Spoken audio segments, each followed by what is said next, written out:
एक बड़ी खबर, ऑपरेशन खामनेई पर बड़ा खुलासा हुआ है। इजराइल ने कैमरे तक हैक कर दिए थे। ये बहुत बड़ी जानकारी सामने आ रही है। तो सुरक्षा टीम का डेटा लीक किया गया था, ये खबर सामने आ रही है। तो देखिए, कई फ्रंट पर तैयारी की गई थी। संचार टावर हैक कर लिए गए थे, ये भी जानकारी मिल रही है। यानी डिजिटल तरीके से भी एक तरीके से आप कह सकते हैं कि बंधक बना लिया गया था। जी न्यूज पर ये एक्सक्लूसिव तस्वीर भी आपको दिखा रहे हैं। ऑपरेशन खामनेई पर ये बहुत बड़ा खुलासा सामने आ रहा है कि इजराइल ने कैमरे तक हैक कर लिए थे।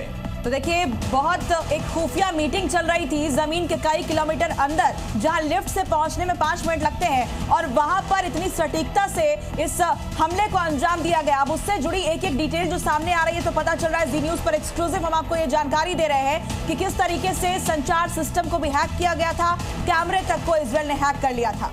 ओपी तिवारी साहब, ये हम देख रहे हैं, हमने वेनेजुएला में भी देखा, बड़े आधुनिक तकनीकों का इस्तेमाल अमेरिका कर रहा है अपने किसी भी ऑपरेशन को अंजाम तक पहुंचाने के लिए। ये तो तरीका, मतलब ये लोग काफ़ी आगे हैं, दोनों देश इजराइल और अमेरिका इसमें काफ़ी आगे हैं। मैं इसकी थोड़ी बात करना चाहूँगा, वेनेजुएला का ज़्यादा नहीं कहूँगा। इसमें कहेंगे कई लेयर्स थे। तो अब जिस तरीके से सब कुछ हैक किया गया, उसके बाद एक बॉम्ब से डिस्ट्रॉय नहीं हो सकते थे। जैसे पहला एक लेयर डिस्ट्रॉय किया, उसके बाद दूसरा एयरक्राफ्ट आया, फिर दूसरे लेयर को डिस्ट्रॉय किया, फिर तीसरा। All this happened in a fraction of a second. और उनका पूरा संचार तंत्र हैक कर लेना, ये क्या कहता है? ये तो इलेक्ट्रॉनिकली तो बहुत ही इवन तो यूक्रेन की वॉर में उन्होंने काफ़ी हेल्प किया था। इसका मतलब ये बहुत आगे। पिछली बार जैसे उन्होंने मोटरोला अपने पेजर से बॉम्ब किए थे, तो इजराइल तो इस सब साइंटिफिक में, टेक्नोलॉजिकल एडवांसेज में तो बहुत आगे। तिवारी सर भी बताएंगे, बहुत आगे हैं। तो नए नए टेक्निक को इस्तेमाल करते रहते हैं, और सबको वर्ड में बताया भी नहीं होता, बट वॉर के लिए अपने रिजर्व रखे रहते हैं। इस तरीके से इस लेवल तक पहुँचना, उसकी इंटेलिजेंस एजेंसी जो है वहाँ पर बहुत एक्टिव है। ईरान के अंदर ही एक्टिव है, उसमें ईरान के लोग भी इन्वॉल्व है जिस तरीके से हो रहा। नहीं तो अगर इस लेवल तक, इस स्टेज तक, इस लोअर लेवल तक जाना मुश्किल है, और इस तरीका अचीव किया। रियाद में अमेरिकी दूतावास पर अटैक हुआ कल रात, और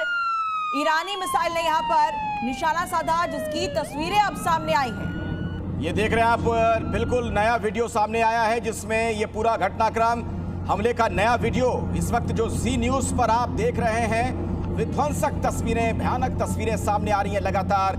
ईरानी मिसाइल ने जब अटैक किया, रियाद में अमेरिकी दूतावास पर हमला किया गया, उस दौरान की तस्वीरें आप देख रहे हैं। और मयंक जी, इसे क्या कहा जाए? इस तरीके से दूतावास को टारगेट करना, ये क्या दुस्साहस कहा जाएगा? दुस्साहस कहा जाएगा, उस पर मैं आऊंगा। लेकिन लगातार जो तस्वीरें दिखा रहे हैं, उस पर भी हम बातचीत कर रहे हैं। तो हमले का एक नया वीडियो जो है वो सामने आया है। इसी बीच एक और बड़ी बड़ी जानकारी, जॉर्डन पर ईरान की बमबारी से जुड़ी हुई बड़ी खबर मिल रही है। तो अमेरिकी एयरबेस पर बमबारी हुई है, जॉर्डन में दिखा है धुएं का गुबार। ये देख रहे हैं तस्वीरें अभी। पेट्रियट मिसाइल गलत दिशा में मुड़ गई, ये जानकारी सामने आ रही है। बड़ी खबर इस वक्त की हम आपको बता रहे हैं। अमेरिकी एयरबेस पर बमबारी की तस्वीरें, जॉर्डन में धुएं का गुबार देखा गया। बताया जा रहा है कि पेट्रियट मिसाइल दरअसल गलत दिशा में मुड़ गई थी। धुएं का जो गुबार आसमान में दिख रहा है आपको, धमाका देखेंगे, और उसके बाद चारों तरफ वो दिखेगा धुएं का गुबार आपको। हालांकि रात का घना अंधेरा है ये, और ये देखिए चमकती हुई ये रोशनी, धमाका हुआ। तो अमेरिका और ईरान के बीच तनाव और गहराता हुआ नजर आ रहा है। ट्रंप के बयान से साफ है कि अमेरिका ईरान के खिलाफ अपने सैन्य अभियान को जल्द समाप्त करने के मूड में नहीं है। राष्ट्रपति ट्रंप ने साफ कहा है कि जरूरत पड़ी तो अमेरिका ईरान में जमीनी सेना उतारने में भी पीछे नहीं हटेगा। व्हाइट हाउस में मीडिया से बातचीत के दौरान ट्रंप ने संकेत दिया है कि सैन्य अभियान 4 से 5 हफ्तों तक चल सकता है, लेकिन अमेरिका लंबे युद्ध के लिए भी तैयार है। ट्रंप ने ईरान के बैलिस्टिक मिसाइल और परमाणु कार्यक्रम को अमेरिका के लिए बड़ा खतरा बताया। ट्रंप के मुताबिक कतर और यूएई जैसे देशों पर हुए जवाबी हमले भी चौंकाने वाले हैं। अब सवाल ये है कि क्या ये टकराव लंबा चलेगा, और क्या हालात खुली जंग की ओर बढ़ रहे हैं। दुनिया की नजरें वॉशिंगटन और तेहरान पर टिकी हैं। श्याम कुमार और मयंक चौबे जी इस वक्त हमारे साथ डिफेंस एक्सपर्ट के तौर पर मौजूद हैं। उन्हीं के पास सीधे मैं आपको लिए चलता हूं। और मयंक जी, थोड़ा समझाइए, जिस तरीके की बात इजराइल कह रहा है कि यह निर्णायक युद्ध होगा, लंबे वक्त तक चलने वाली लड़ाई नहीं होगी, इसका क्या मतलब निकाला जाए? नमस्कार अखिलेश जी, सुप्रभात और जय हिंद श्याम कुमार सर। इस समय लड़ाई जो है, जैसा कि पहले से आकलन किया जा रहा है कि भीषण हो रही है और गंदी भी होती दिखाई देगी।